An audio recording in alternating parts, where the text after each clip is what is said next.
nous aurons deux articulations pour l'ouverture de notre formation. Donc il y aura un mot de bienvenue qui recadre un peu le constat et qui a conduit à l'élaboration de ce projet. Et ensuite, nous donnerons la parole à Madame Laure, qui va nous donner un peu les objectifs poursuivis par ce projet. Et après, nous allons entrer dans le vif du sujet par les enseignements et les échanges pour améliorer nos pratiques au sein de nos institutions respectives. Alors, on me demande de dire ce mot de bien, ce soit de bienvenue. Messieurs, mesdames, les consultants et formateurs dans le cadre de ce projet, messieurs les points focaux, messieurs, mesdames, les personnes ressources des diocèses de l'Aïe et de la diocèse de N'Djamena, messieurs, mesdames, les chefs d'établissement, messieurs, mesdames, les enseignants, chers parents,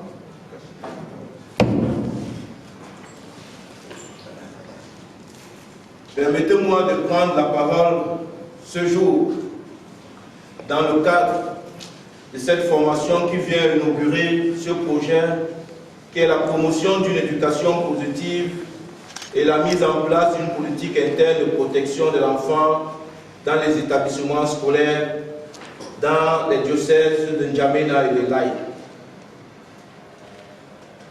Cette formation se situe dans un lancement pilote qui vise déjà à vous outiller et à attirer votre attention sur la pertinence de ce projet pour nos établissements.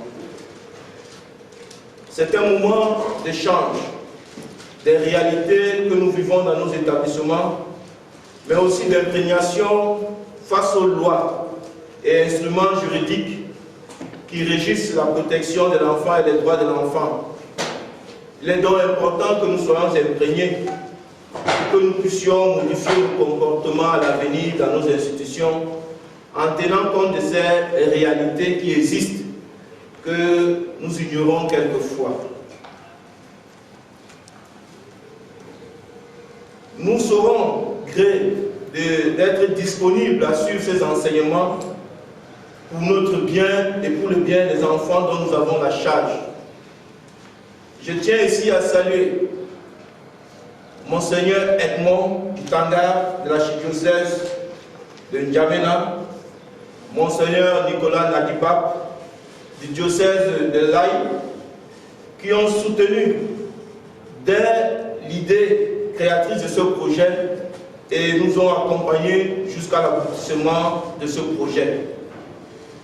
Je pense que l'Église, à travers ces écoles, vise à donner une formation de qualité, mais voudrait aussi créer un environnement de qualité qui favorise une éducation positive de ces enfants, afin qu'ils sortent édifiés sur le plan non seulement intellectuel, mais moral, spirituel et sociétal.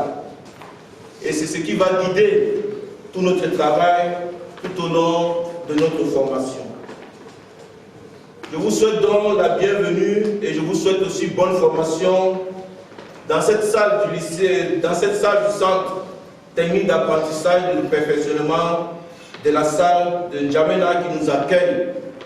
Et je vous souhaite un bon séjour et que cette formation soit fructueuse pour chacun et chacune d'entre nous. Je vous remercie.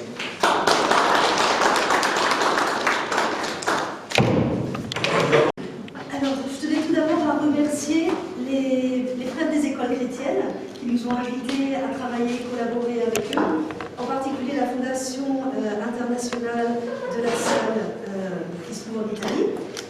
Donc là, c'est vraiment un projet très international. Il y a un peu de France, un peu d'Italie, un peu de Congo et beaucoup de Tchad, un peu de Cameroun ici. Il y a sûrement d'autres nationalités, donc je salue tout le monde. Alors, ce projet, il a pour objectif principal que les enfants, les élèves apprenants qui sont concernant les écoles sont protégés au sein des établissements scolaires. On va passer par une première... L'étape principale, c'est que vous, enseignants, surveillants, équipe administrative de direction et aussi les parents, apprennent et comprennent les attitudes et les comportements qui sont bien traitants. Il y a des choses qu'on a toujours fait et on se rend compte maintenant que pour l'évolution des enfants, c'est pas si bon. Et même nous, quand on était petits, on se rappelle qu'il y a eu des moments qui étaient difficiles. Donc, on peut aussi éviter de répéter les choses qui ont pu nous faire souffrir quand on était enfant, parce qu'on sait que pour que les enfants, comme on l'a dit, deviennent des bons citoyens, c'est nous les adultes qui devons être les modèles. Donc cette formation d'aujourd'hui, demain, a pour but de vous sensibiliser, d'ouvrir l'esprit sur les droits de l'enfant, sur les violences qui peuvent exister. On ne se rend pas compte de différents types de comportements, d'attitudes qui provoquent des violences et des souffrances chez les enfants. Beaucoup de choses sont applicables pour les adultes, parce qu'on va se dire, c'est pas que pour les enfants. Tout le monde a des droits. Mais les enfants, ils sont vulnérables et c'est aux adultes de les protéger. Donc il faut être encore plus attentif aux jeunes. L'autre point que je voulais indiquer, c'est que là, on est dans un début d'un processus. On a une formation, ça sera 4 jours au total, cette formation, mais c'est le début du travail. Il va y avoir tout un suivi, donc c'est pour ça que je remercie aussi. Alors, on va les rencontrer, on va les présenter au fur et à mesure de la formation. Il y a des points focaux et des personnes ressources qui vont vous accompagner pendant 1 an et demi pour mettre en place cette bientraitance et travailler avec des nouvelles méthodes, avoir un autre regard sur les enfants, et ce qui va nous permettre aussi d'être meilleurs dans notre travail du quotidien. Peut-être qu'au début, ça va être un petit peu plus de travail, ça je reconnais, ça va changer, ça va pas être facile au début, mais l'objectif, c'est pas de vous surcharger. Au final, tout le monde sera gagnant. Gagnant-gagnant, ça c'est un point qui est important avec bénédiction. Donc voilà, c'est tout un processus et c'est pour ça que je vous remercie pour votre attention. Posez des questions, il faut qu'on se comprenne bien, parce qu'après c'est vous qui êtes, nous on est un premier porte-parole. On a des personnes ressources qui sont porte-parole et vous allez être porte-parole dans vos établissements de cette notion de lutte contre les violences faites aux enfants, contre la maltraitance. Donc ça, c'est vraiment, on compte vraiment sur vous. On vous remercie tous d'être présents, d'être impliqués. Voilà, et je vais déclarer la session ouverte. Donc, désolé encore pour le retard. Et on est à votre disposition vraiment. On est dans les échanges, on n'a pas forcément les réponses à tout, mais ensemble, on peut trouver des solutions pour faire face, pour améliorer les situations. On sait qu'il y a des difficultés, on n'est pas là pour régler tous les problèmes, parce qu'on n'a pas tous les moyens, mais on va essayer de trouver ensemble des moyens pour avancer. Donc merci à vous tous.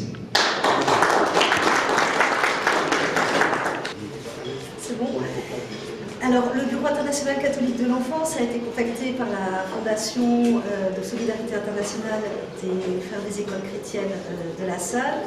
C'était déjà en 2019, suite aux besoins que les Frères des écoles chrétiennes ici au Tchad a constaté qu'il y avait beaucoup d'enfants qui étaient en souffrance, il y avait beaucoup de difficultés sur les respects des droits des enfants, qu'il y avait sans doute des choses aussi à améliorer, que les écoles pouvaient être porteurs de messages, en plus de l'instruction. Et suite à ça, on a commencé à préparer le projet.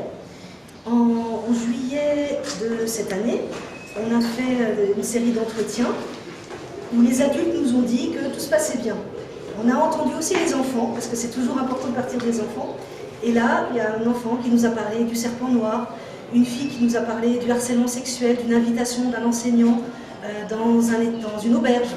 Et là, il y a vraiment eu la prise de conscience qu'il y avait vraiment des besoins, tant sur les problèmes il y avait aussi les brimades, d'être insulté, d'être... voilà. Donc au niveau physique, il y avait des coups, au niveau psychologique, il y avait un mal-être par les réprimandes tout le temps, et puis au niveau sexuel aussi, il y avait des risques de harcèlement, et peut-être plus. Et c'est de la responsabilité des établissements de mettre en place un cadre serein pour que les élèves puissent apprendre et puissent porter ensuite, être des citoyens et être des modèles aussi à leur tour. Voilà. Est-ce que vous pensez que faire cela peut réduire cette vulnérabilité? Oui, c'est pour ça qu'on a fait un projet qui va durer 18 mois, parce qu'on a la formation, mais pour changer les pratiques, changer les mentalités, il faut du temps. C'est pour ça qu'on associe les parents des élèves et aussi les leaders communautaires avec qui on a commencé à travailler, parce qu'eux aussi vont porter aussi auprès de tout le monde ces idées au niveau que le serpent noir, que la chicotte, ça ne permet pas de résoudre les problèmes, de faire obéir les enfants.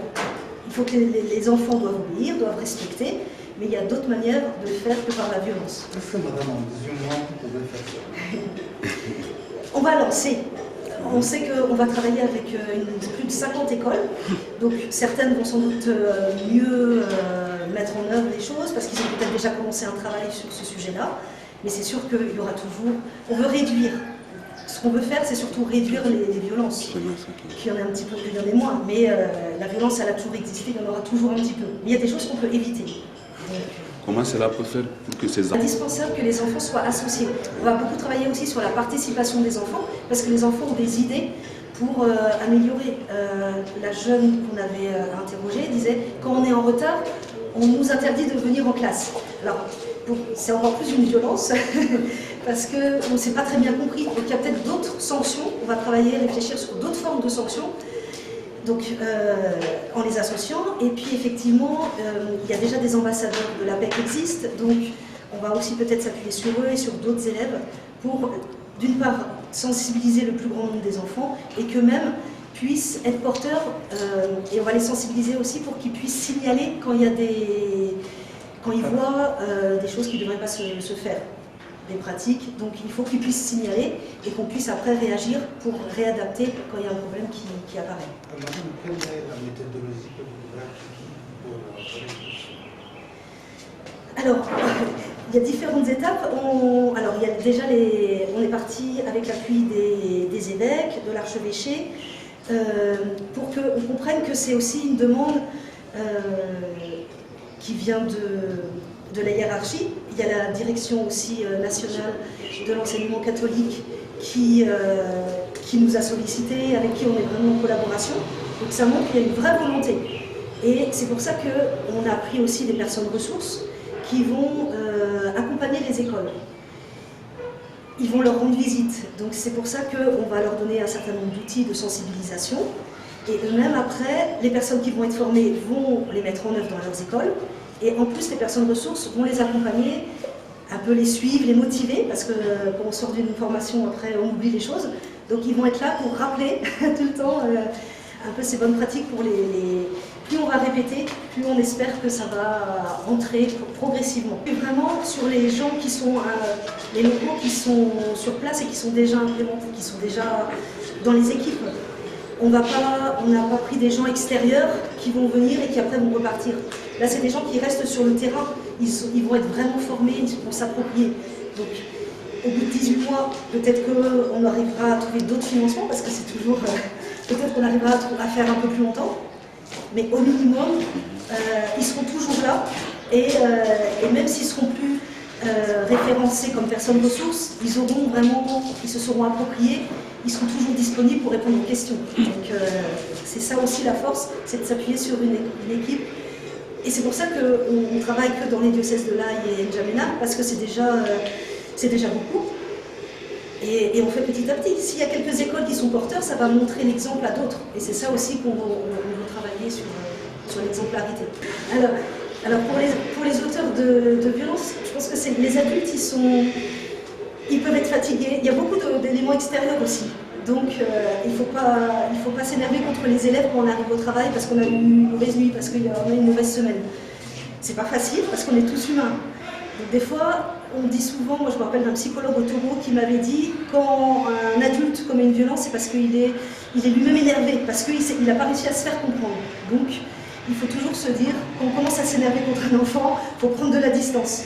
Et la réaction, il y aura une réaction, il y aura une sanction, il y aura une réparation. mais elle ne sera pas faite par le coup, par la violence. Et puis pour les enfants, justement, on espère qu'ils vont comprendre qu'on est là pour les accompagner à grandir et qu'on n'est pas là contre eux, on n'est pas là juste pour leur donner des règles, mais qu'on a besoin de règles pour grandir, d'un cadre, et ils le comprendront plus tard. Et qu'ils nous fassent confiance, et qu'on soit, voilà, qu'ils nous disent quand il y a quelque chose qui ne va pas, qu'on peut alerter. Et c'est vraiment cette communication, et cette communication positive, bienveillante, qu'on veut essayer d'instaurer. Donc on est ensemble pour améliorer la situation. Merci. Oui, je parle beaucoup, désolé. Le projet a été lancé suite à un constat des différentes violences que nous avons constatées dans nos établissements. Donc le constat a été fait depuis longtemps et c'est suite à cela que les frères des écoles chrétiennes ont, comme on disait, initié ce projet. Pour le but, c'est de diminuer au maximum les violences dans les établissements catholiques. Et le projet commence, comme on a dit tout à l'heure, avec 2 diocèses, mais qui va s'étendre au fur et à mesure dans tous les diocèses du Tchad, donc dans tous les établissements d'enseignement catholique du Tchad. La formation que nous commençons aujourd'hui, c'est une formation pilote.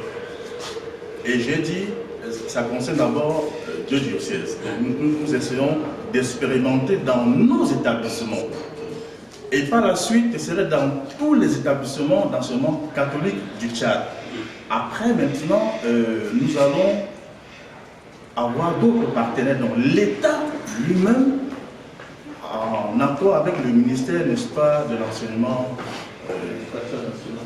Voilà, donc l'État va s'associer à nous. Nous allons nous associer à l'État pour faire progresser ce projet dans toutes les écoles. Parce qu'en fait, les violences ne se font pas seulement dans les écoles catholiques, c'est dans toutes les écoles du Tchad.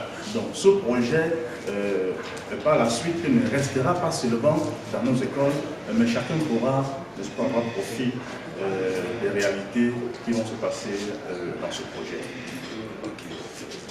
Bien, merci de l'opportunité que vous nous donnez de vous faire part. Il faut dire que ça sort d'un constat, c'est vrai, qui a été circonscrit dans ce niveau de cette localité-là, sur le mariage précoce, les violences diverses faites aux enfants, ainsi que bien d'autres aspects, et qui portaient atteinte à l'intégrité physique, morale même de l'enfant, et même psychologique. Donc c'est à l'issue de ce constat que, au niveau de la congrégation des frères des écoles chrétiennes, nous avons réfléchi sur ce qu'on pourrait faire. C'est ainsi qu'un projet a été élaboré dans ce sens, qui vise à donner les bonnes pratiques dans nos établissements. D'abord, c'était uniquement d'abord des frères, mais on s'est dit non, il faut l'étendre aussi dans tous les 2 diocèses comme phase pilote. C'est pourquoi le diocèse de l'Aï et la diocèse de N'Djamena ont été choisis dans ce cadre-là, pour servir d'opération pilote. Et ça va durer 18 mois. Et à l'issue des 18 mois, une évaluation sera faite pour voir quels ont été les points forts, quels ont été les points faibles, et voir est-ce qu'il peut avoir des remédiations pour pouvoir améliorer ce qui a été fait à la première phase et voir comment l'étendre sur tous les autres diocèses. Et je pense que c'est ça qui va conduire.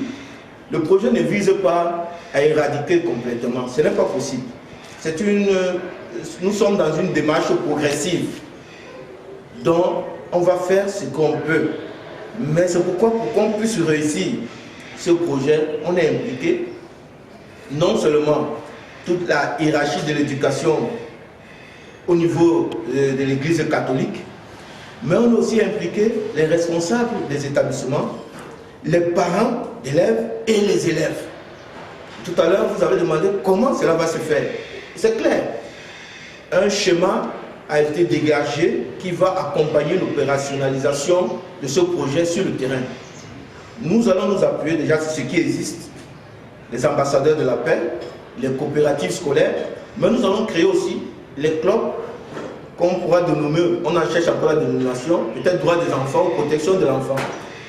Et on va aussi mettre au niveau des établissements, des comités de PPE qui visent en fait à arriver à mettre en œuvre ou bien à opérationnaliser une politique interne pour l'éducation positive dans ces écoles-là. Donc il y a tout un schéma qui est là et qui va accompagner ce projet. Et nous allons faire l'évaluation et nous allons voir. Mais nous tenons à dire que les enfants doivent être impliqués à tous les niveaux parce que c'est eux les premiers concernés. Et je pense que ça sera, c'est vrai, c'est souvent difficile parce que vous savez, l'enfant face à l'adulte, il a toujours du recul, il a des difficultés à parler. Nous voulons libérer la parole au niveau des enfants. Et nous allons aussi écouter les adultes pour qu'on arrive à diminuer ces pratiques-là et qu'on puisse entrer dans une éducation positive. Voilà à peu près ce que nous visons dans ce projet. Je vous remercie. Bien, merci pour cette parole accordée. Je crois que cette question devrait être posée aux points focaux. Néanmoins, comme je pris part à toutes les rencontres, je peux répondre que les autorités judiciaires ont été contactées et les points focaux travaillent en étroite collaboration avec eux, donc en ce qui concerne le suivi juridique des problèmes de ce projet de loi. Et non seulement personne des ressources, mais éducateurs d'abord, il faut le souligner. Ce qui se passe actuellement au niveau des enfants dans la société tchadienne, c'est qu'au niveau de l'éducation, il y a un problème de violence qui se pose. Les enfants sont violentés. Et c'est la raison pour laquelle ce projet vient déjà s'asseoir sur ce que nous avons eu à piloter pendant une décennie, le projet Culture de paix. Donc pour continuer ce que les gens ont fait. Aujourd'hui, ce projet, la trace de ce projet Culture de paix est visible dans les écoles du réseau de l'enseignement catholique. Donc vous savez que l'enfant étant acteur de sa formation, il faudrait les sensibiliser sur ses droits et afin de les protéger contre toutes ces violences. En tant que personne aussi, les enfants sont des enfants. Les sensibiliser à aller à l'encontre de tout ce qu'ils vivent. Est-ce que cela n'est pas un problème? Ça pourrait bien être un problème, mais avec le suivi des anciens que nous aurons à former, personnes et ressources, je pense qu'il va y avoir quand même un changement dans les comportements au niveau familial et au niveau sociétal. Merci. D'abord, je tiens à remercier les frères de l'école chrétienne. Nous avons eu une formation l'année passée sur la culture et la non-violence. Les frères ont totalement présenté. Et c'est pour moi comme une mise en pratique de ce projet cette année. C'est une grande joie aussi de retrouver nos formateurs qui sont venus d'ailleurs. Pour ma part, je pense que l'Église pense que le projet est d'actualité. C'est pour permettre à l'enfant d'avancer d'améliorer les conditions de vie des enfants et surtout des jeunes filles dans le diocèse. Comme les collaborateurs l'ont dit tantôt, on part sur la base d'un constat et on va donner le meilleur de nous-mêmes pour cette amélioration. Et c'est ensemble, les parents, l'Église et toutes les personnes de bonne volonté qui peuvent nous aider, on va les expliquer. En tenant compte de nos ressources financières, sûrement que cette question, c'est les frères qui doivent répondre, mais je me dis que tôt ou tard, ça va s'étendre dans tous les diocèses. On va d'abord commencer chez nous, voir le cours de fond, si ce projet a donné des fruits, c'est une bonne chose d'étendre dans tous les diocèses. Voilà.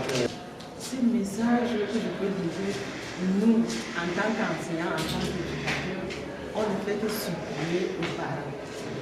Les parents doivent d'abord faire son devoir à la maison, c'est-à-dire bien éduquer les enfants, et nous, on va compléter. On ne va pas reposer sur le projet, mais on va essayer de faire de notre mieux pour parfaire un peu l'éducation des enfants. Bon, je ne peux pas dire que ça va réussir à 100%, mais on va donner le meilleur de nous-mêmes pour que d'ici les 18 mois, on récolte des bons fruits. Sinon, ce sera une tête. Donc, on compte sur vous aussi, sur les journalistes, pour médiatiser ce projet. Là,